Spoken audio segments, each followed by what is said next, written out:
Yo, welcome to another cEDH deck tech video for Koma, Cosmo, Serpent. I'm Reptile and we will be going over my build for this deck. If you would like to play games of cEDH with us on Spell Table, the link to our Discord will be in the description below where you can contact us directly. We've also partnered with Chaos Tournaments. If you would like to compete in cEDH tournaments online, Chaos Tournaments has monthly competitions with good prize support, so make sure to sign up with the link in the description below. Koma, Cosmo, Serpent is a 6/6 Serpent for 3 generic, 2 green, and 2 blue, which reads, this spell can't be countered.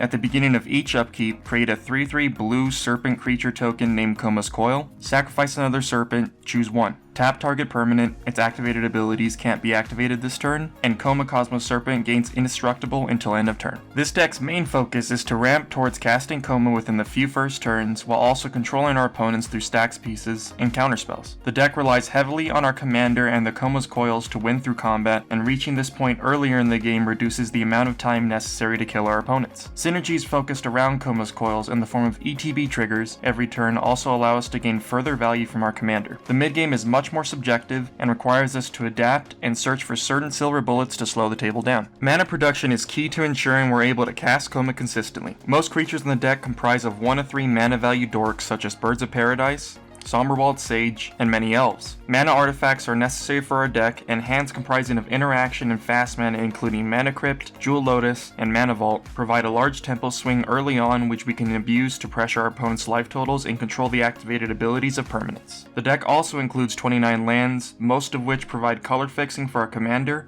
or accelerate our mana production. This deck relies on stacks to slow the pace of a game and restrict our opponents in meaningful ways. Grafdigger's Cage, Arcane Laboratory, and Trinisphere all target key strategies such as Underworld Breach and most Thassa's Oracle wins. These strategies are often able to win before our deck is able to be effective, and permanents which stop this as early as turn 1 are required in these matchups. Due to our reliance on artifacts and activated ability of creatures, we are unable to run Null Rod and Curse Totem effects. This is offset by Koma's ability to lock down any permanent for a turn, while also having repeatable board disruption with creatures like Junkwinder and Thorn Mammoth. Koma's ability to interact with artifacts such as Winter Orb, Static Orb, and Trinisphere is similar to Urza, Lord High Artificer, in their ability to asymmetrically benefit from these stacks effects by tapping these before a turn. Given our blue color identity, we are able to complement our stacks effects with efficient counterspells such as Spell Pierce, Force of Will, and Force of Negation to answer combos and protect our board. Removal on our instants and sorceries is geared towards dealing with non-land permanents that halt our game plan.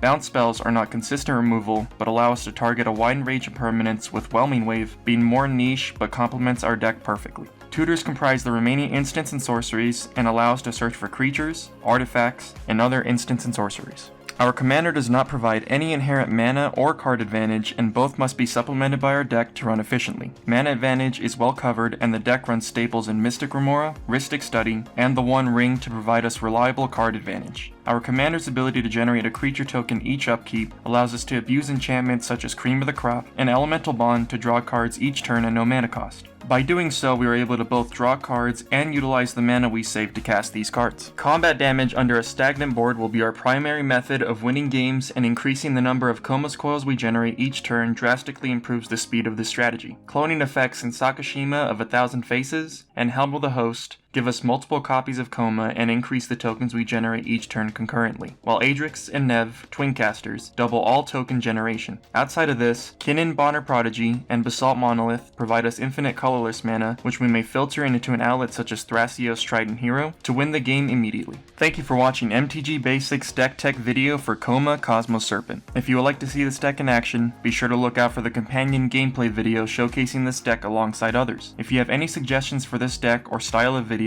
let us know in the comments below.